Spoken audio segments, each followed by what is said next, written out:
Happy 80th anniversary to the Railway series. Oh, I waited so long for this anniversary to happen and to get this video done.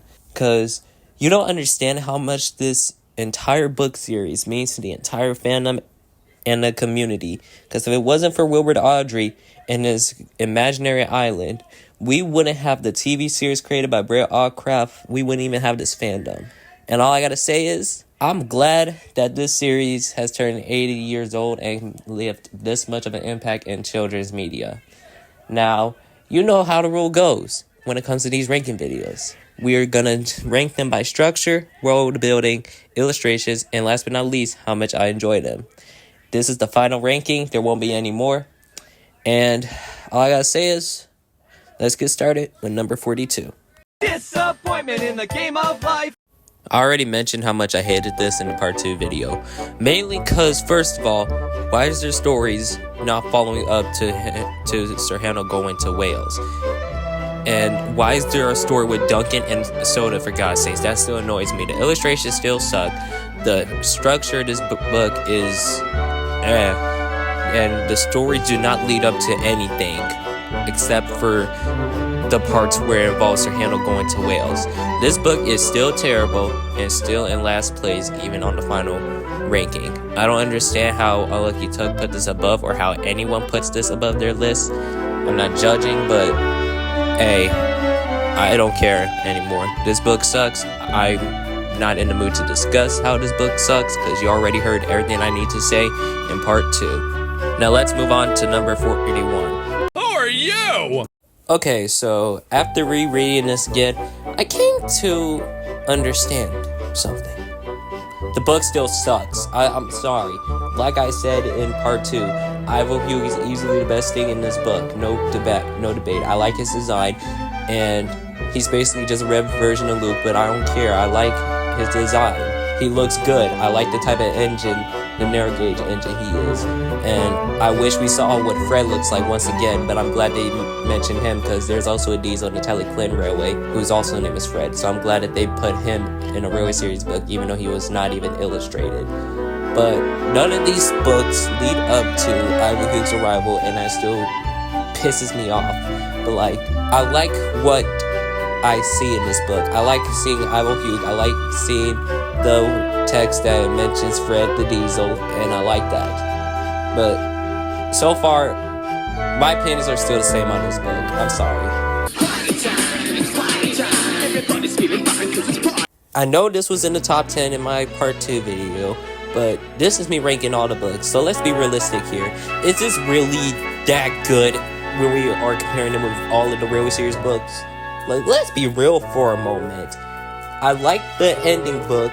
I like the vision, I guess. But once again, Christopher wasted his opportunity to make this book feel like a big special event. There are some things I like Gordon almost hitting a crow, the final party story, and the illustrations. Because, like I said in part 2 with the editor's note, I like the shade of blue that they used for Edward and that one illustration where he was talking to Boko.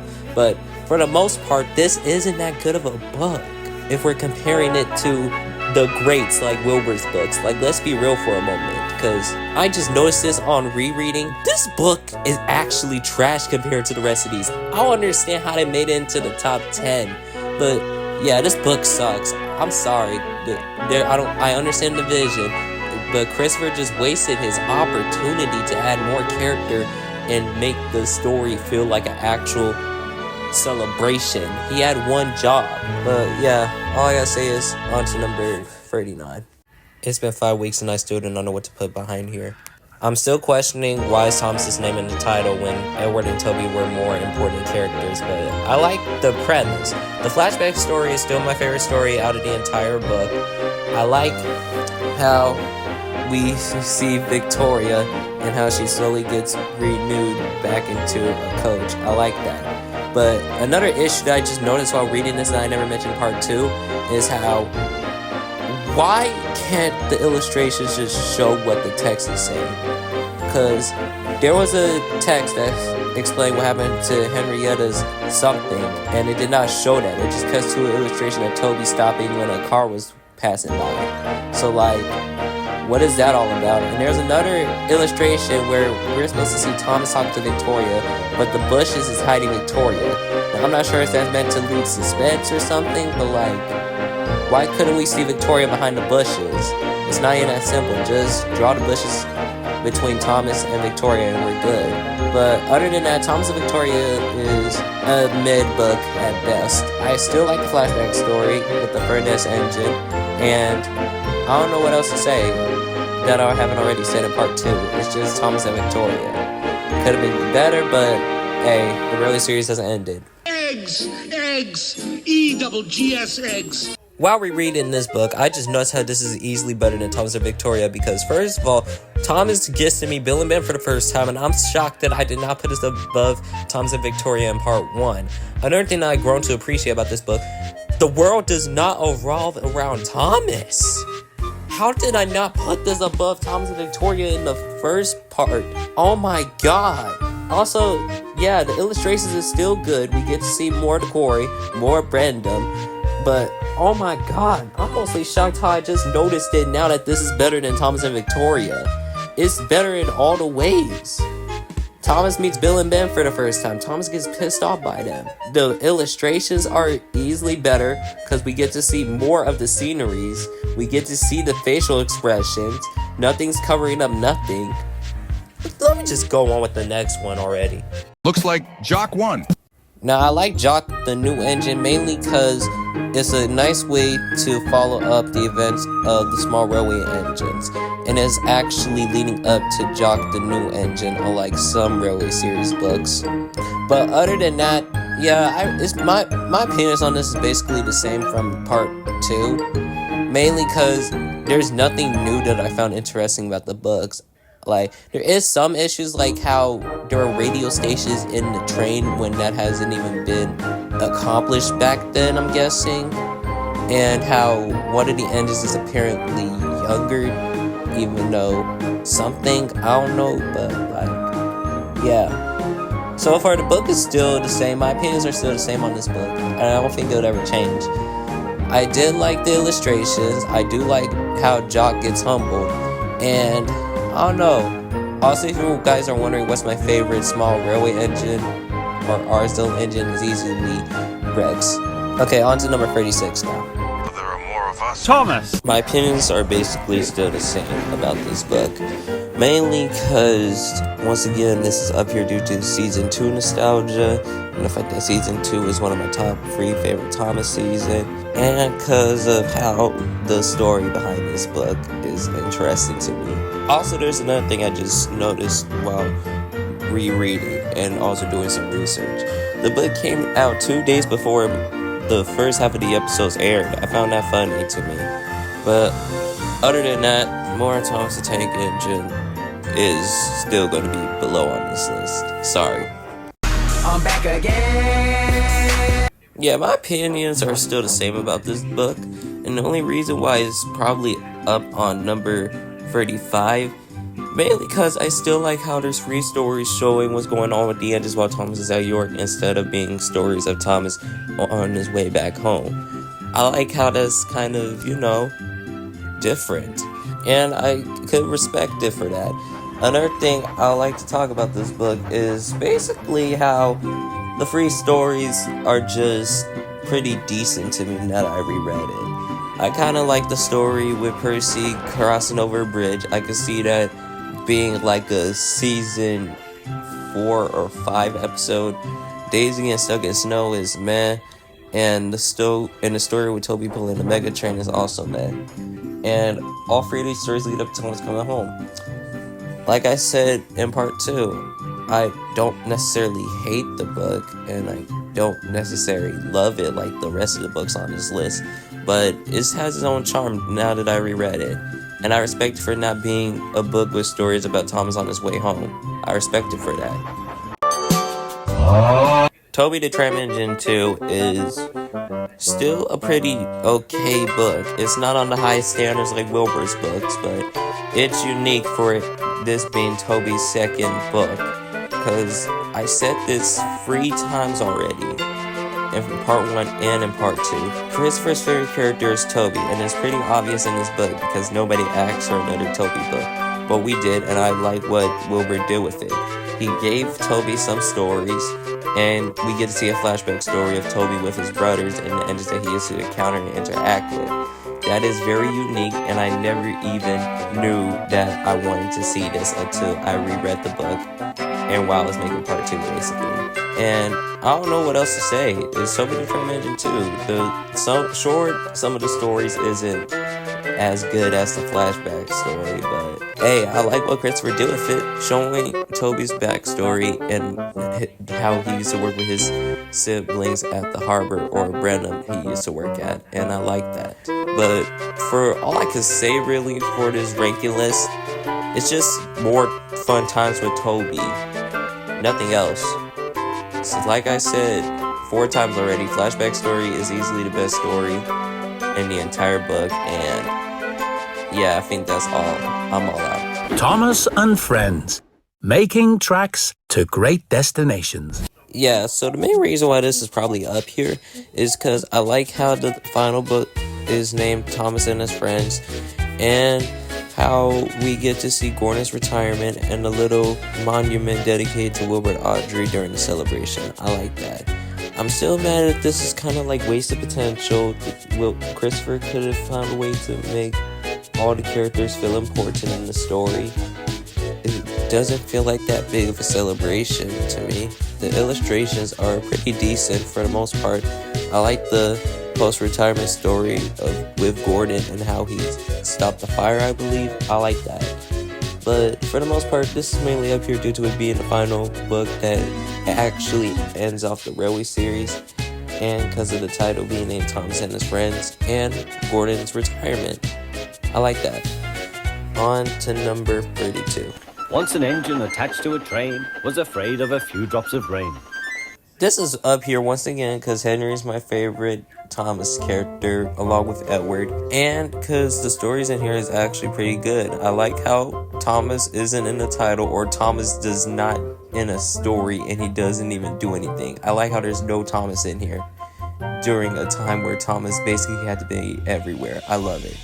I like the stories. Henry is my GOAT, of course. This is why I had to put it in here. The illustrations is good. I like Henry and James's dynamic in the second story, I believe. And what can I say? It's Henry the Green Engine. Henry's a vibe, to be honest with you. And this is probably up here because Henry's my favorite character, so of course I'm gonna have a bias on that. The books are actually enjoyable to me. And oh yeah, we also learned that the engines have bloodshot and their faces are doors. That's a thing. But yeah, this is probably up here because Henry's my favorite character. Nothing much said. Just favoritism for this one. On to the next one. Oh, look! The Great Railway Show! I'll forever be upset how Mattel did not make Big World Adventures look or seem like this. Because I'll forever respect the fact that Christopher made this book feel realistic about Thomas going to a railway show and meeting with these real-life engines. I like how we get to see Thomas meeting with real-life engines like Green Arrow, Mallard, Steven, etc. I like that. And I don't know, I will forever respect the fact how this feels more realistic. I like Thomas's interaction with the real-life engines, especially Green Arrow, because that's probably one of my top 7 favorite real-life engines. And yeah, I will forever respect Christopher for making a book like this. You know, because I'm a sucker for, you know, seeing real-life engines and Thomas the Tank Engine, and I like how this book is basically just Thomas talking to real-life engines. I love it. And I'm gonna be honest, I like Thomas's journey to York and all that, but the main parts of the story were the 2 final stories where Thomas is at York. That's what really puts this book up here in my list. So, nothing much said. Thomas and the Great Railway Show is a pretty overall decent book. It needs to be higher on Railway Series rankings. Our engine, sympathize, James. I know all about diesels. Once again, I'm putting this up here for my grandmother's sake, but I'm starting to slowly appreciate this book. Not the second and first story, Oh heck no! I'm forever mad that this does not connect with the first story, but I do love the concept, like I said in part 2, and I'm happy that James got over his prejudice with Diesel. It was hinted in the past Railway series books, and now we get to see it actually tackled in this book. I like how Christopher went back on the idea that Wilbur hinted, and I will ever respect Christopher for trying to work with Wilbur's concepts in his books and try to tie them. I like that. And the first story is a good way to introduce James's prejudice against Diesel's, and the final story is a pretty okay way of ending it off. I just wish that the second and third story did not fumble the bag, because it literally had one job, and I don't understand how Christopher cannot stay to one part of the mission. But other than that, James and the Diesel Engine is still a pretty decent book at best. Mainly up here for my grandmother's sake, but hey, there are some stuff that I like that could justify its placement. On to number 29. I am the Lorfax and I speak for the trees. Okay, so after rereading this book for the final ranking, I could come to a good conclusion saying that this book still holds up in terms of my opinions. I consider this a more charmful book. The fact that the real-life engine named after Wilbur Audrey became a real-life engine in the book is still heartwarming to me. And another thing I like to mention is I like how we get to see Wilbur talking to like the Arlesdale engines and the Great Western engines. I just found that pretty decent in the book because it just shows that he's talking and interacting with more characters on the island of Sodor. I just love that. And I like the flashback story with 16. Once again, still my favorite story in the entire book, and it's probably not going to change. And I don't know what to say. It's Wilbert the Forest Engine. It has its own charm. I like it. The illustrations is good. Wilbert is one of my favorite Railway series characters. There's not that much all to say. All I gotta say is it's Wilbert the Forest Engine, guys. Just get a nice hot cup of cocoa or something and read the book. It's just nice and charming in its own way. Shut up, Duck. No one's excited for this. I could leave right now. Would you prefer that? No, wait. Oh my god, these illustrations suck. Oh my god. But low-key, this is still a pretty overall decent Christopher book. I can understand why I put this in the top 2 while we're reading this. I like the stories. The illustrations still suck, but I don't know. I like how we get to see that this is a middle-aged Gordon, showing us a little time skip and showing how Thomas's and Gordon's bond has slowly developed after the events of Gordon and the Big Blue Engine. I like that. And I like the story Triple Header. Easily my favorite story out of the 4 stories in this book. Once again, the illustrations still suck, but that doesn't make the book necessarily bad. It's just a pretty overall decent Christopher's book.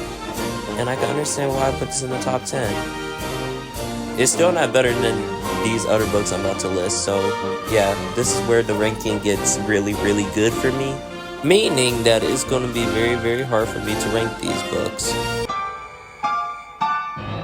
That's James.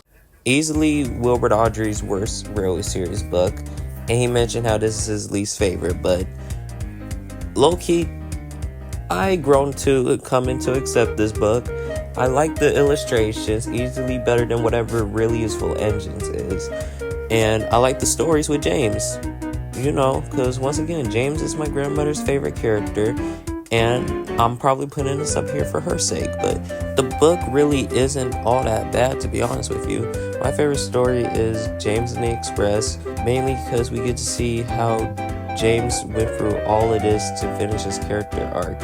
I pretty much like that. We get to see James, who will be an iconic staple in the Thomas franchise, and I will forever respect Wilbert for not just making him a side character and that's it, because he managed to work a character that was meant to be like a obstacle for Thomas to finish his character arc into an actual character. I'll forever respect that.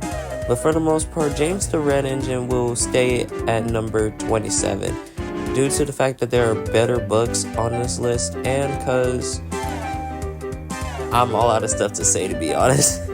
Thomas. You did it. You crazy son of a bitch, you did. Yeah, I'm not gonna lie to you guys. The reason why I've mainly put Tank Engine Thomas again up here, probably because I like how this story takes place before Percy, Toby, Mavis, Daisy even came to Branchline. You know, a story just with Thomas and Thomas only.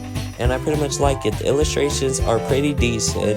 It gives us that old, early Railway series vibes. And low-key, that's probably my favorite vibe. But so far, the stories are pretty good. Thomas Terrence in the Snow, Thomas and Birdie. I like it. I like some of the dynamics that Thomases have with the characters in this book. And for the most part, it's still pretty decent. There's not that much to say, really. All I gotta say about this book is that it's pretty nice. Just a nice book that is taking place before Percy, Toby, Daisy, Mavis, etc. On to number 25. A little tram engine, Toby's his name. Toby the Tram Engine is a pretty decent book, if I do say so myself. No, screw it, it's not even decent, it's good actually. I like how this is the debut story of Toby the Tramway Engine, the first real-life Thomas engine actually. And this is the first book to take us outside of Sodor and onto the Tramway Railway. I like the illustrations with the small details inside Toby's cabin and all that. Yeah, Toby's cabin, all that stuff. I like how the story with Thomas and a police guard involves Toby going to Sodor, and I like that pretty good. And then he starts having some adventures with Thomas and James and etc. on Sodor. I love that. And what else do I like to say? I don't know. I just like the small details with the illustrations. Toby being introduced because he will be a stable and yet forgotten character in the Thomas legacy.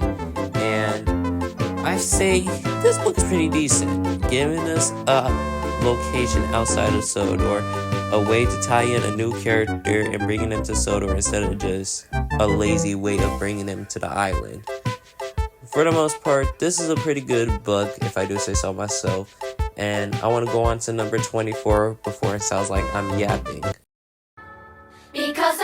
Okay, so after reading this 10 months later, I could come to a conclusion that I've grown to appreciate this book, mainly because, first of all, I like how this is like the very, very old Railway series vibes, earlier Railway series vibes, back when Island Sodor was still getting built and more explored. And I like the illustrations, and I like the stories. Gordon, James, and Henry going on strike, which will soon lead to Percy's arrival, who is a main staple of the franchise and easily a fan favorite character among the Thomas fandom.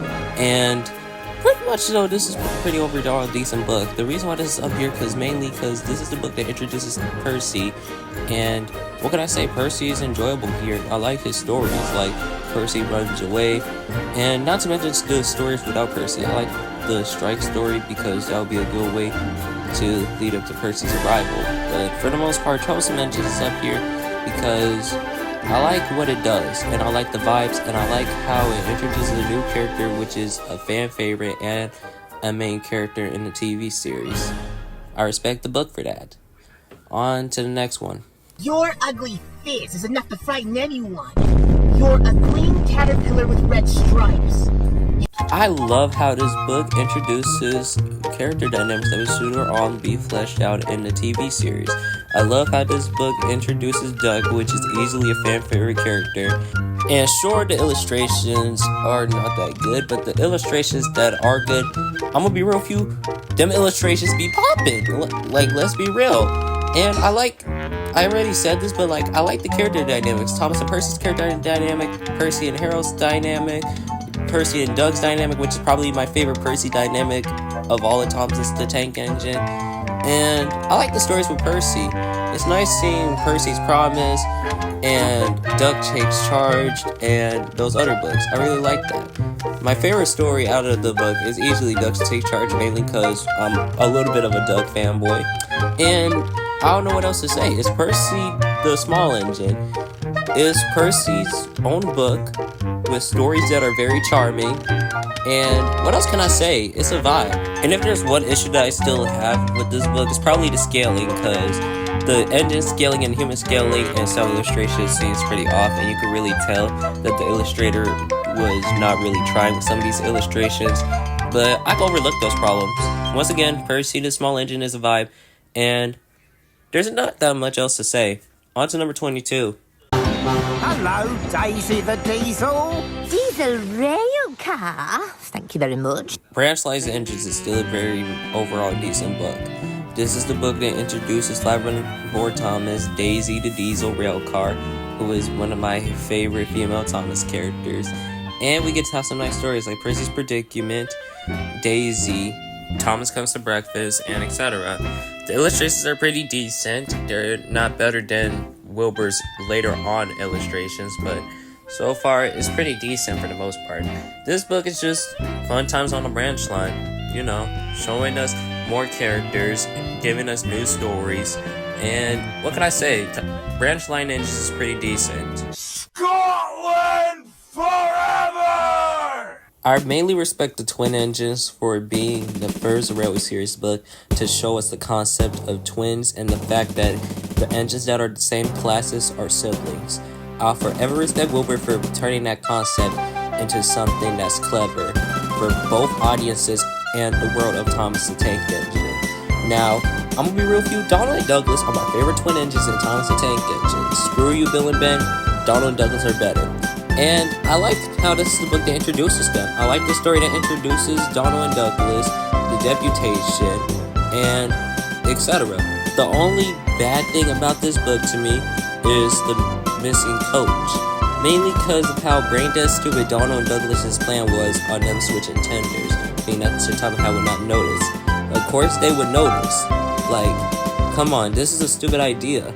But for the most part, this is a pretty overall decent book. I like how Donald and Douglas became main stables of the railway.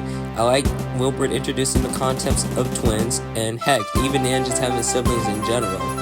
And for the most part, the Twin Engines is a pretty overall good book and a very nice way of introducing siblings into the world of Thomas the Tank Engine. There's nothing all that much to say. The illustrations are decent. Donald and Douglas are easily the best thing to this story. Not even story, the book in general. And yeah, it's the Twin Engines, man. A nice way of introducing concepts that work in the world of Thomas the Tank Engine. What? Doc, why are you my teacher? Because, Gordon, it's Educating Gordon Day. You guys probably expected this to be lore, huh? Well, actually it's not. Gordon and the High-Speed Engine is easily a nice Christopher book and easily Christopher's magnum opus. This book is a nice way of showing Gordon's character arc. Showing that he's not ready to give up on, you know, being the Express Engine. And how he's basically going against the battle of proving to himself that he's still got it to the top of hat. And he goes for these several obstacles to try and prove it until the end of the story. It's pretty decent. But from the last book, which is Thomas and His Friends, we know that Gordon is still going to have to be retired anyway. But I like how this book is basically you won the battle but not the war situation. The illustration in this book's pretty decent. I like what Christopher does with Gordon in this book. And what can I say? It's Gordon the Blue Engine. He has easily one of the most interesting and probably the best character arcs in all of the Railway Series books. And this book is a nice way of showing his character arc and how he's growing as an engine through the Railway Series books. But for the most part, Gordon the High-Speed Engine deserves a spot in number 20, mainly because this is a nice Christopher book and it's easily Christopher's magnum opus. So, yeah. On to number 19. I once you did an handshake, but you had can't finish. Henry the Green Engine is a very unique Railway Series book, not just with the stories, but like with the format of the story in general. Unlike most Railway Series books would have 4 stories, this book has 5, and I found that pretty unique since this is pretty special, and I found it good because Henry is basically a special engine, and I like how Wilbur added another story to make the book feel special along with Henry. Easily the best story in this book is The Flying Kipper. If anyone disagrees with me, y'all could just leave this video, I don't care. But for the most part, this is a very good book. Cole is a nice introduction. The Flying Kipper is astounding. And Gordon's Whistle and Henry's Sneeze are also nice stories. Now the Percy story, I'm gonna be real with you. I don't understand why there's a story with Percy when they could have made another story for Henry. But I'm not really that mad though. For the most part, Henry the Green Engine is a pretty unique book. With the stories, the format of the stories, and oh yeah, I forgot to mention the illustrations. I like how the engines are no longer toy-like. They look and seem like real engines in terms of the size. The illustrator was really cooking with the illustrations with the close shots of the engines, and I really like that. But for the most part, Henry the Green Engine is a pretty decent book, and it deserves its place in 19th place. On to number 18. I just don't like Edward. He's old. He smells like shit. I just don't like him. Now you could really switch these books either way, but the reason why I put Edward the Blue Engine on top of Henry the Green Engine is pretty much simple. They both share number 1, and you can easily switch these books on my list either way.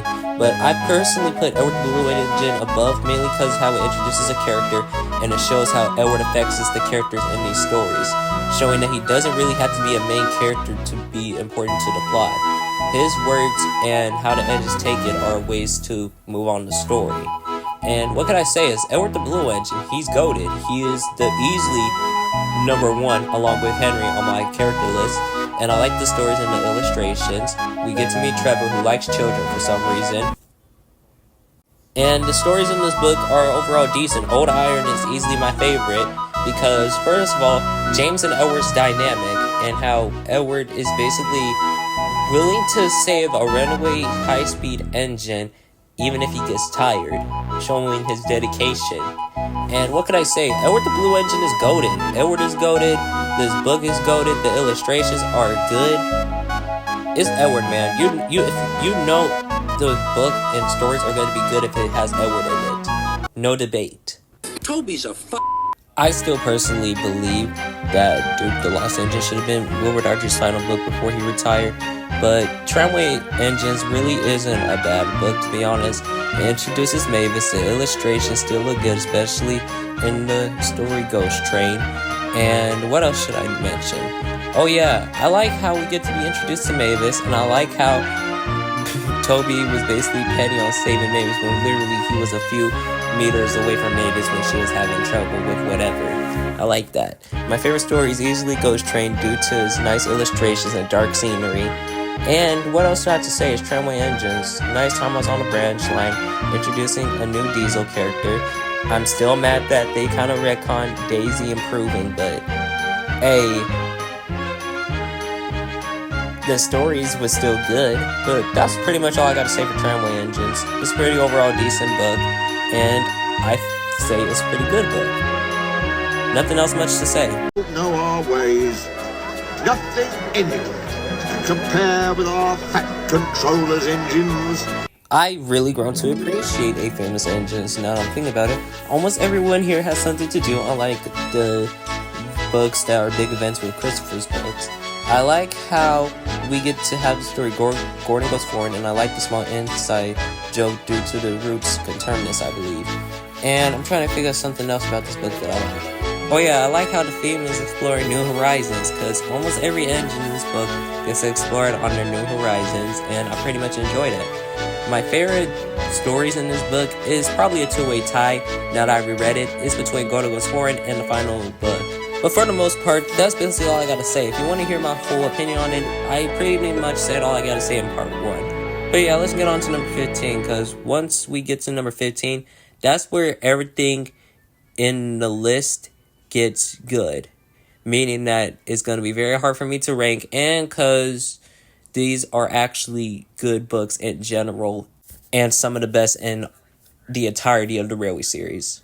So let's get on to number 15. They are the engines running on the cage track. Now, after reading this my second time, this book is actually really good, guys. I'm not even joking, because even though we don't see these engines in the Railway again, I want you guys to know that I feel like Audrey did this on purpose so we could use our imagination so we could decide what happened to these engines after this book.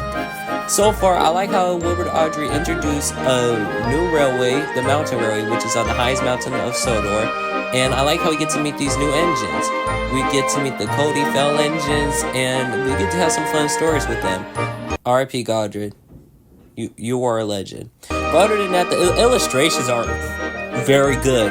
One of my favorite illustrations in all of the Railway series. I like the liveries of the Cody Fell engines. I like their stories. I like their railway. And I don't know. There's nothing else much to say. I basically said everything I need to say in part 1 of the Railway series ranking. If I say it all again, that's just me rehashing what I said. But for the most part, Mountain Engines deserves its place in number 15. Mainly because, you know, I like how they introduce new characters, a new railway on the highest mountain, and I don't know what else to say. It's Mountain Engines. It has its own charm, and I understand why you guys would be mad that we never see these engines nor the railway again. But like I said, Wilbur probably did this on purpose so the readers could use their imagination on what happened to these engines next. That's why we got the fan-made content. But yeah, let's go on to number 14, because I could probably yap about this book all day if I want to. I'm a Great Western engine. I shouldn't have to shiver.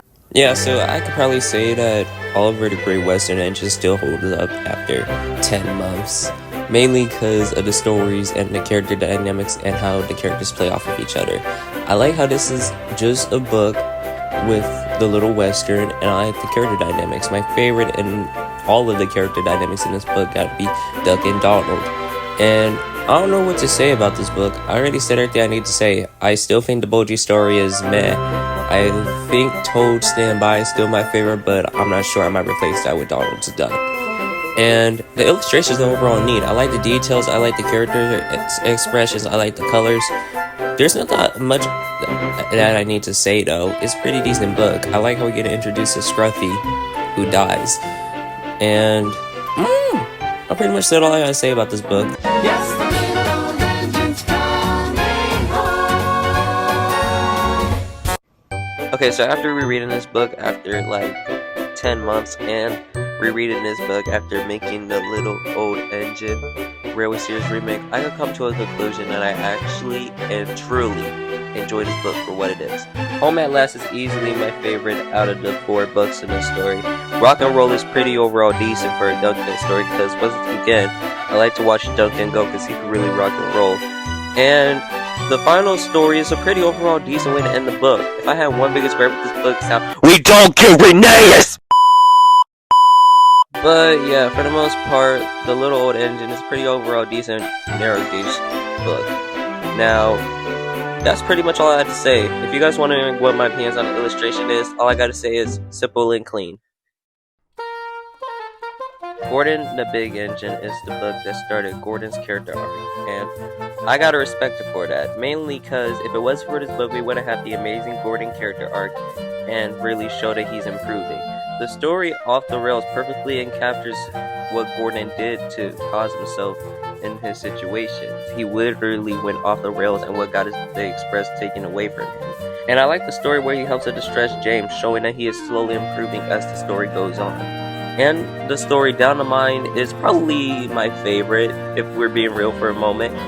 And Paint Pots and Queens is a nice way to end off the book, showing that this is a true beginning to Gordon's amazing character arc and how he's going to slowly develop into the engine he becomes at the end of the Railway Series books. The illustrations in this book is pretty overall decent. I like the final story where the Queen visits Sodor and Gordon gets to pull the royal train. And I don't know what else to say, it's Gordon the Big Engine, bro.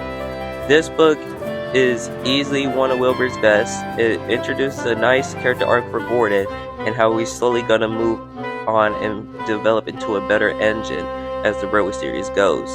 Now, I'm going to stop right here before I continue yapping because this video is already long enough. No more Peter Santana. Okay, so my reasoning for putting this above the Little Old Engine is simple. The books are actually enjoyable and how this shows the evolution of some characters. Number 1, how Peter Sam lost his old funnel, had to get replaced with this box square funnel, showing his overall evolution throughout the Railway Series books. And I'm gonna be real with you, I'm a Rheneas fanboy, and the reason why this is up here because Rheneas has a book all to himself! No, because guys, I don't think you understand, it took us 2 books for Rheneas to have a story all to himself. Like, genuinely, this is a big moment in Railway Series history. Honorable mentions for why this book is up here is mainly because of Steamroller. Let's be real, it's a funny story, and we could have this iconic line of narration. You swank around with steamroller wheels, pretending you're as good as me. Actually, since I handle sweetly, I'm better. Goodbye. But for the most part, Gallon Old Engine is a pretty nice and simple Railway Series book. And if there's one thing I want to say before I move on, you guys have to wait like 7 months for a Railway Series remake of Old Gallon Engine. Okay, bye! It all starts with this. I actually don't know how can I describe this in the best words possible. This is the book that started it all. The legacy, the Island of Sodor, the character arcs, the endless possibilities of world building and concepts that would later on be developed into the TV series that was created by Brett Allcroft. This book actually started it all and made me the person who I am today. If it wasn't for this book, I wouldn't have found out about the TV series and become a fan. If it wasn't for this book, we wouldn't have the Thomas community, for God's sake. Let's be real for a moment. This book is an important moment for Thomas fans and this entire fandom. Because if it wasn't for this book, we wouldn't be celebrating the 80 years that this franchise and its legacy has brought us today. This is easily a top 10. I don't care what you say. The stories are iconic in every single way. Edward's Day Out, Edward and Gordon, the sad story of Henry, and the final story. Let's be real, this book is what made all of us fans and created an entire legacy that we need to carry on. If you don't put this in your top 10 or at least somewhere in 15, I don't know what you say. I do not know what to say. Just know The Free Railway Engines is probably the book that's going to stay in the top 10 and not going to change. This book starts everything with character arcs, from the legacy, from the concepts, and to the Island of Sodor itself. If it wasn't for this book, we wouldn't have none of this, and hey, Thomas the wouldn't be as popular as it is. But for the most part, Free Railway Engines deserves a spot at number 10. Because I cannot appreciate this book enough for making me a fan, and for being one of the few things that introduced me into the world of Thomas the Tank Engine. Heck, the Railway series in general. But yeah, Free Railway Engines deserves a spot in the top 10. His name is Stepney, but everyone calls him the Bluebell Engine. Bluebells forever! Okay, so I know this is a book that is supposed to market the Bluebell Railway, and it's basically just a marketing advertisement in book form, but who cares? This is a really good book, and besides, I'm a Stephanie fanboy. This is easily one of Wilbur Audrey's best, and you guys are probably shocked why this is in the top 10. Well, it's pretty simple. I like Stephanie, and the stories are interesting. The illustrations are god tier in terms of Thomas the Tank Engine, and I like the story where Stephanie explains all the engines on the Bluebell Railway and Stephanie's and Thomas' interaction. My favorite story in this book is easily Fold Out, because it's a nice way to send Stephanie off, and I don't know, I had nostalgia with this story. And for the most part, Stephanie the Bluebell Engine is a pretty good marketing book, and easily one of Wilbur's best, illustrations wise, story wise, character wise, and I don't know what else to say. Stephanie the Bluebell Engine, man, it's just type fun stories with Stephanie, and it's overall a good time. If you hate this book, then that's you, but for the most part, this is a pretty good book. On to the next one. Old engines can't pull trains like the young ones can. They can if they're mended, Old Faithful, smiled his driver. And that's what's going to happen to you. I don't know what else I need to say about this. This is a pretty nice, decent book introducing a new railway that hasn't been seen since the past Railway series books. Once again, I love how Audrey takes a lot of inspiration from the Telly Flynn Railway, both illustration-wise and engine-wise. I like Scarlet Remembers, and after reading this since like 10 months ago, I could proudly say that it's probably my favorite story in the book, mainly because of the message, remembering your loved ones or past family members and the good times that you guys had together. It's pretty nice. And the story Sir Handel, once again, it's just Sir Handel. People love him, and I pretty much say he's decent. Peter Sam, I'm gonna be real with you, Peter Sam is probably my second favorite Scarlet Lily Engine, and I like the story with him and the refreshment lady. And the final story is probably my second favorite, mainly because we get to see how Scarlet Lily won't give up on his passengers, and how he will literally push on even if he's broken down. And I don't know what else to say. It's 4 Little Engines. It's a pretty nice book, introduces new characters, introduces a new railway, expands the world building, has nice unique characters with different designs, and what else? There's nothing else much to say, man. Enjoy it.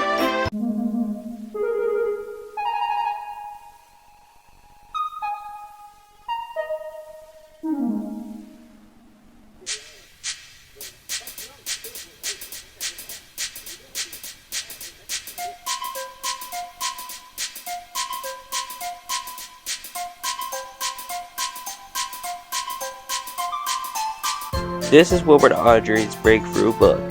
If you don't understand what I mean, let me explain. This is the book that, to me, made the Railway series more famous towards audiences.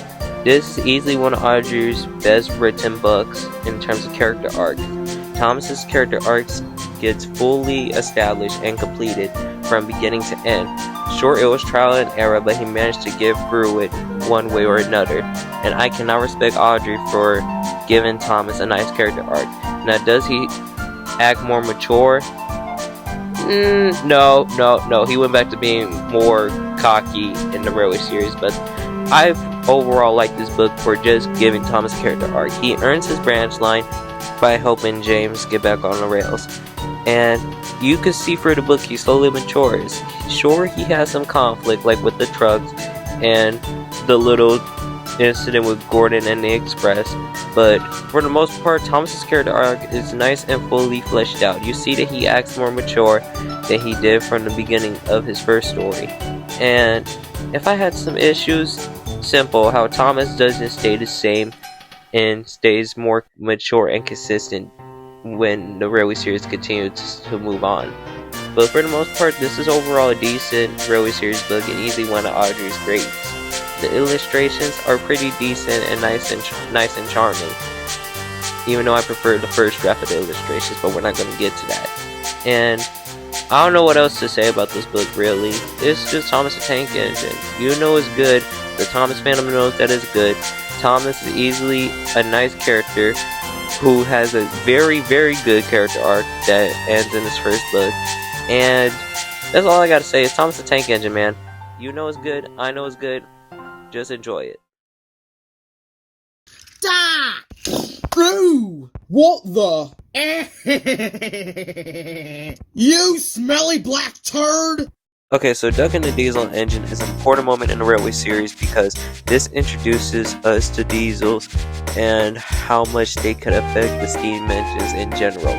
Like, Diesel said it himself, diesels are more revolutionary than steam engines, and this is an era that's going to start showing us that engines are getting cut down one by one. And another thing that I like about this book is because, let's be real, City of Chora is the GOAT. No, but seriously, another thing that I want to mention about this book is how Duck and Diesel are literally parallels of each other. They literally have like over 100 of their siblings made, and they're nothing special. They're basically parallels to each other. Diesel has like 400 and something siblings, and Doug has like 200 or 400 and something siblings. They both have nothing special to them. Diesel is nothing but a spawn. He's like, how should I put this, an ant. One in a million of its kind. He has no special livery. I don't even think he has a name in this book. For what we know, he's just named the Diesel Engine. And one thing I like to mention about this book is a close shave. I like this story mainly because it's a nice way to end up Doug's character arc, showing that he's fully developed since his ego got boosted up since the City of Chora came in the first story. And one thing I like to mention is how the illustrations is pretty nice to me. I like the illustrations. My favorite illustration is the one with Diesel and Doug, which is on the cover of the book. And I don't know what else to say about this book, really, that I haven't said in part 1. It's overall a decent book that shows parallels, introduces diesels and what they can really do to the world of Thomas the Tank Engine, because I'm gonna be real, I like how Wilbur introduces these concepts and make it work into his books. And what else have I said about this book that I haven't really said that much? Oh yeah, I like how we get to see the standoff between the three big engines and Duck, because this has been hinted ever since Percy the small engine, and I gotta say, I like how Wilbur has been slowly hinting that at us. It's pretty nice and decent. And I like how the story with City of Chora is basically just Wilbur saying that the City of Chora is the first engine to go 100 miles per hour, because we all know that this is throwing shade to the Flying Scotsman with Doma's engine, because like, let's be real. And I genuinely have a theory that Edward told Sir Topham Hatt about Diesel's actions, because like, there is a possibility that Edward was in the background. I'm just saying, because like, he's awfully calm in this illustration. I'm telling you, he knew something that the audience doesn't know. I'm connecting the dots. Trust me, Edward told him. But yeah, Duck and the Diesel Engine is an amazing book, showing us the parallels between Duck and Diesel, introducing the concept of diesel engines and how they will affect the railway series from here, and showing us that Duck is now a mainstay of the railway after the events of Close Shave. Because if it wasn't for this book, I'm gonna be real with you, Duck wouldn't be a fan favorite character amongst the Thomas community. And we really need to be grateful that this book happened, because we wouldn't have Duck fanboys, Duck backstories, Duck theories, Duck nothing. But yeah, let's go on to the top 5, because from here, this is where the ranking becomes more serious, and you guys get to understand why I put these up here.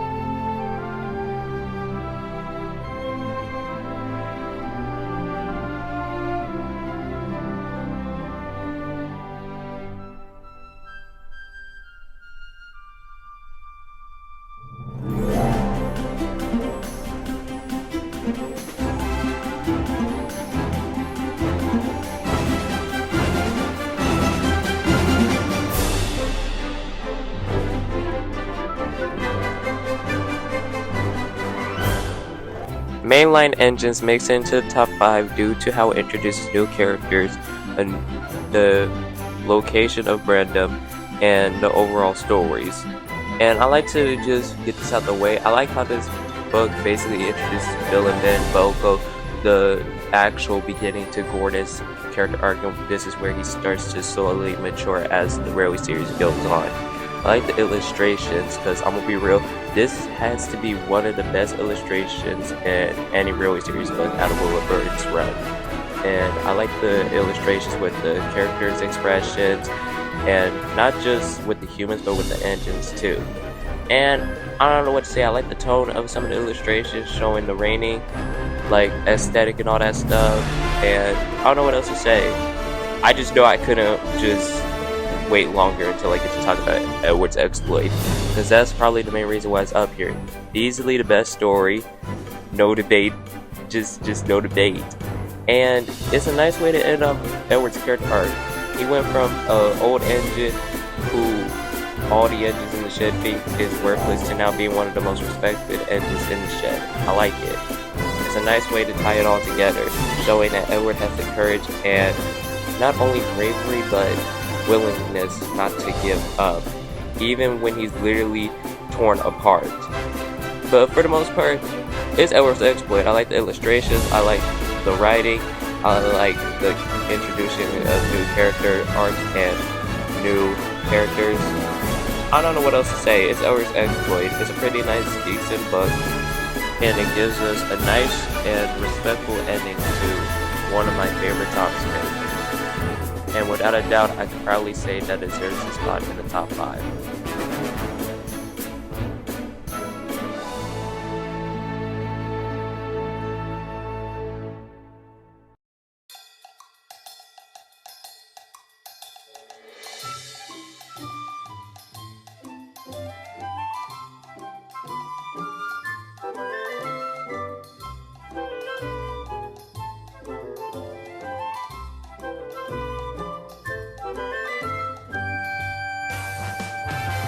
Now, after rereading this book after 10 months once again, I switched out Edward's exploit and small railway engines and put this in number 4, because I'm gonna be real with you, this is easily better, and I have grown to come to a conclusion to that, because mainly it introduces us that there's a station leading up to the Arlesdale Railway, and I found that pretty neat still. The illustrations are overall still good, once again one of Wilbur's best in his entire run. And it introduces to the Arlesdale engines, Rex, Bert, and Mike. And all I gotta say is they're overall charming. The stories are pretty nice. I like how it introduces to the Fit and Fat Clergyman, who is Wilbur Audrey and Tim Bosman in Railway Series form. And I found that pretty meta and still very clever for Audrey to do, because I still respect how Audrey literally just said, you know what, this is my series and I'm gonna make myself a character. And I like the focus that they basically get, almost like they're gonna be recurring characters. But other than that, I like how Rexburn and Mike have different personalities and not just basically the same, because like from what I see with most siblings, Bill and Ben, they basically have different personalities, and I found that neat in how they all basically don't share the same personality or do basically the same things. They each have their free stories with their own incidents, and I like how it all ends together. It's a pretty overall decent Railway Series book, and I'm gonna be real, for me personally, this is one of Wilbur Awdry's underrated gems, mainly because I don't see people talking about this book very much. And for the most part, Small Railway Engines is a pretty overall decent book, and you know what they say, never overlook a little engine.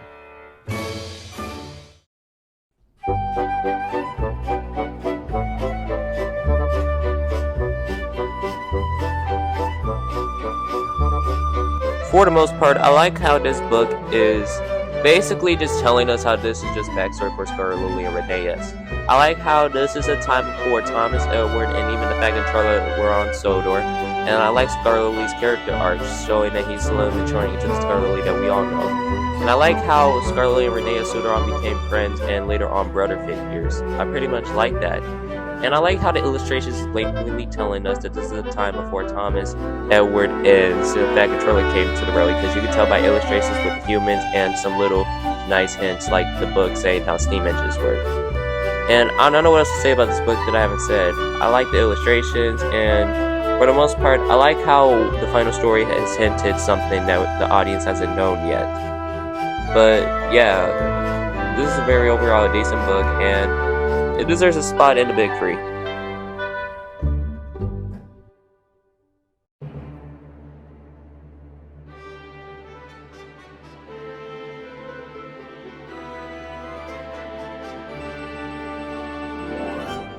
I'm not the first to say this, and I'm definitely not going to be the last to say this, but Duke the Lost Engine is Wilbur Awdry's magnum opus. It's a perfect setup and conclusion to what the lore has been building up. The answers to where Stewart and Falcon, aka Sir Handel and Peterson, came from, and who was the mysterious Duke that Peterson was worried about at the end of Old Engines. And all I gotta say is, I respect the book for what it is. The illustrations is once again one of the best in the entire series. I mean, look at the scenery, look at the facial expressions. For God's sakes, look at the colors. And I could see how this was going to be Wilbur's final book to end off the Railway series. Everything has been leading up to this book. The hints, the lore, the questions, and I gotta say, it was a nice way to end off the book. Once again, I like the writing. It's one of Wilbur's best. I like the illustrations.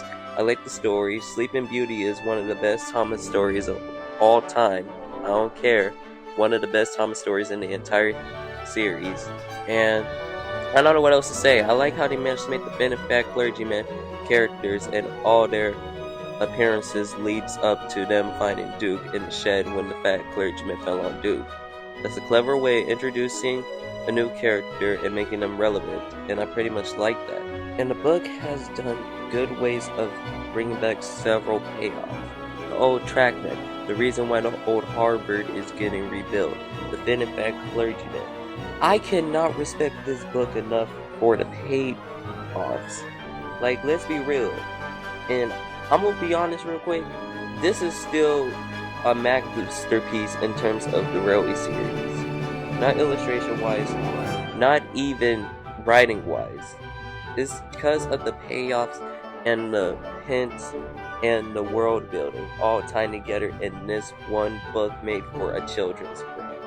And I just like the reunion with Peter, Sam, Sir Handel, and Duke. It's a nice way to end off a book to a franchise that was originally meant to be a bunch of stories for a sick little boy. It is a nice way of ending off the world building in I don't know how many years of lead up. This is easily Wilbur Awdry's magnum opus, and I'ma still stick to this being the actual ending to the Railway series. Just well done, Wilbert. You did good.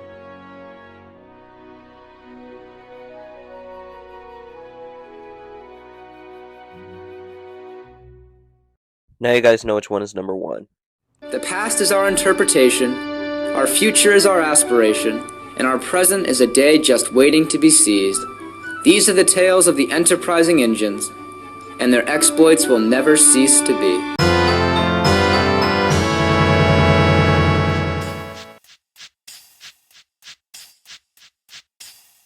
Easily Wilbert Awdry's best book. There's a difference between magnum opus and best book. I already said this in part 1. I don't need to say it again.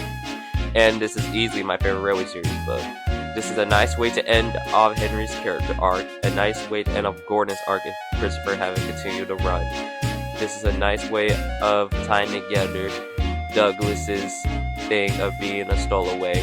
It introduces Bear, which is one of my favorite Diesels, even though he literally did one thing. But he still gets love from me. And it's a nice way of introducing Oliver, a new great Western character who was easily going to be a fan favorite in the Thomas community. And the illustrations, I'm going to be real with you, favorite illustration out of all of Wilbert's run. Easily the book that's on my number 1 pick for best illustration in Wilbert's run. And I like the story. Super Rescue is easily the best one. Escape is just iconic, mainly because of how it was a nice way of Oliver being a stowaway, which is a nice parallel to Douglas being a stowaway, and because of the illustration wise, and because how serious his dieselization stuff is going. And I like to mention one last thing. Henry's Tenders is a nice introduction showing us where Gordon is at his life, but when the Flying Scotsman came, his attitude changed and how he's slowly, becoming happy and all that stuff. And I like Henry's jealousy. It's nice to see Henry jealous and all that stuff.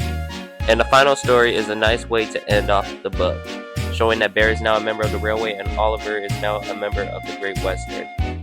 Oliver and Toad, I should be saying.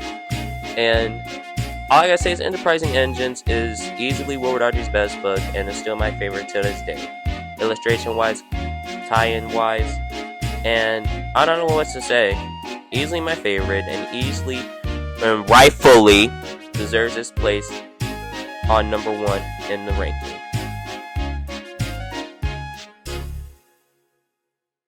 Well, that was the ranking, and all I gotta say is, what a ride! No, because seriously, it took me 5 weeks of editing. I'm tired. I'm sleepy. I know this isn't gonna do well, but hey, I'm doing this for your entertainment. But seriously though, this isn't just a kid series or just a book franchise.